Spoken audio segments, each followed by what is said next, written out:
Welcome back. DCTV Sports is the outlet. Brent Balbinot saying thank you for joining us as the Estill Chevrolet Cadillac pregame show is underway. It is time. The arch rivals. As a matter of fact, Tenora and Ayersville don't really refer to each other by their actual school name, just that team across the river. Throw out the records. I don't care what sport you're talking about. When the Rams and the Pilots get set to do battle, right now we're getting set for boys action. Coach Wolfrum joining me right now. Coach, I know that you can get dramatic about it, but it really is a good rivalry. Sometimes you talk about rivalries that may be bloodlusts. Yep. This is a healthy rivalry, a lot of intensity, but a lot of respect at the same time. Oh yeah, exactly. It's been that way for a long time. One of our assistant coaches, Coach Lymansaw, actually played at Tenora, and then Chris Lymansaw, their head coach, is Treg's cousin. So we get along with them really well. We bounce ideas off of them.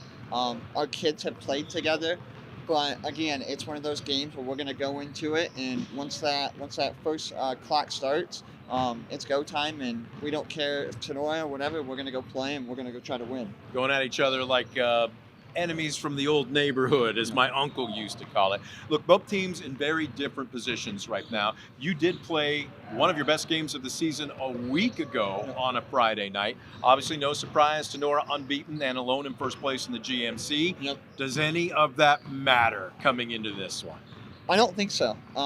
Like you said, I think we're playing the best basketball that we played, aside from Saturday.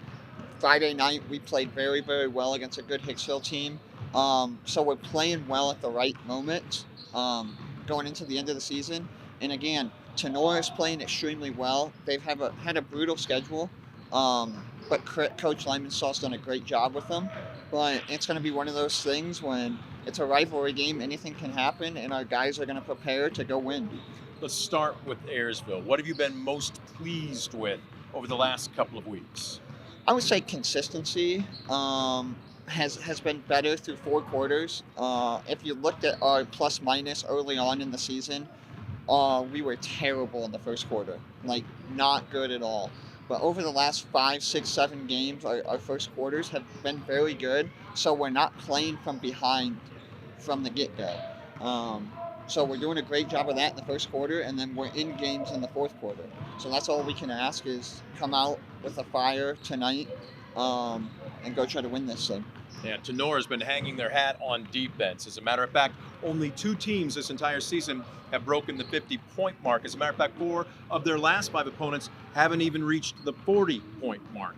What's the key to breaking them down? Yeah, they do a great job 1 through 5. They're not oversized. They're not a huge team, but they're not a small team, if that makes any sense. They're all about 5'11" to 6'1". They're built pretty well. I think they all play football, so they have that physicality to them, and they just do a great job defensively. So I was actually talking to our coaches today. I said, I think the winner of this game is going to be in the low 40s because I think it's going to be a battle from start to finish, and it's going to be a low-scoring game. Keys for an Ayersville win?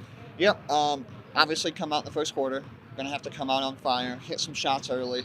If we can hit some shots early, have under 12 to 10 turnovers, we'll have a chance to win this thing at the end. All right, Coach Wolfram, we appreciate it. Best of luck to you. Thanks, Matt. We're going to take a quick timeout. When we come back, we'll have our Ayersville player profile. It will be the super sophomore, Jeremiah Peak. Don't you go anywhere on this extended edition of the Estill Chevrolet Cadillac pregame show.